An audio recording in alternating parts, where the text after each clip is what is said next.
Hi everyone, I'm Glenn Flair from Boardgames and Bourbon. Right now I want to talk to you about an 18-card game called Mad Love.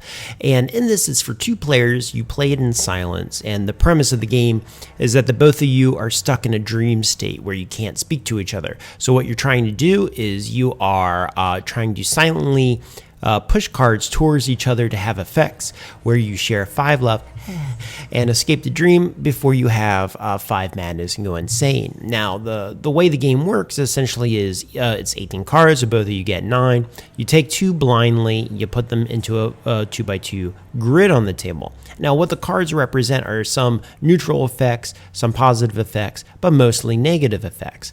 And when you slide one card into the 2x2 grid, it's going to push a card out of the 2x2 grid on the other side, and whatever comes out on the other side takes effect. And you're trying to silently figure out a way with the other person to work through this problem of not exposing the madness cards first.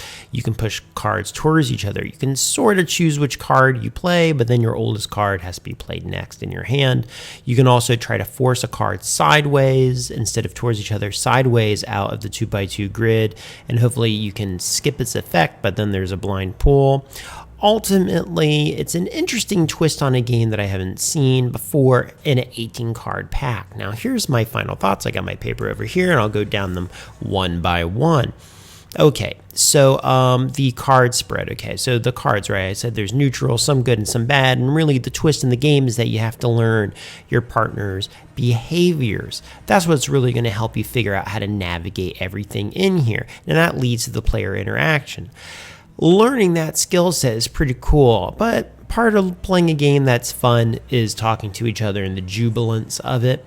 But every action you do has a counteraction by your partner. So in that regard, I'm going to give this a 7 out of 10. It's an interesting way to play. It's not a typical way to play. So I give that, points just for that, 7 out of 10. Okay, your choices, 6.5 out of 10. And I say that because there is always an optimal play. You are always trying to get the heart cards out. You know what you're trying to do, and if you do learn the behaviors of the other person you're playing with, you can start to get a feel for it. Now, that does give you a great sense of satisfaction when you actually pull it off, okay? But there's only one path to victory. But what do you expect for an 18-card game? 6.5 out of 10. The artwork, it's pulpy. It's like a pulp comic book. I love the art. I give it an 8 out of 10. It's definitely, whether you like the genre or not, it is well executed by a skilled hand. The quality of the parts, it is right on par with what I would expect from a traditional publication. 7 out of 10 is right where it should be, okay? Portability, incredibly portable. 8 out of 10, or perhaps even higher. There's no dice or little chips that you're going to lose in this thing. It's strictly cards, maybe a few sliders to keep track of your madness, but it's not a big deal. And you could totally take it on a camping trip, and you're not going to lose it. 8 out of 10. Uniqueness, because of the play that I was telling you about earlier, where you're not talking and you're kind of sliding. I haven't seen that mix before. I think that's an interesting idea. Normally, like a game I recently played was called Shields Up. It's kind of like a small Star Realms. That was a more traditional play. Okay, but this had some interesting things. Okay, so I give it a 7 out of 10. Now, ultimately, the overall, I give it 7.25 out of 10 if you average all my scores.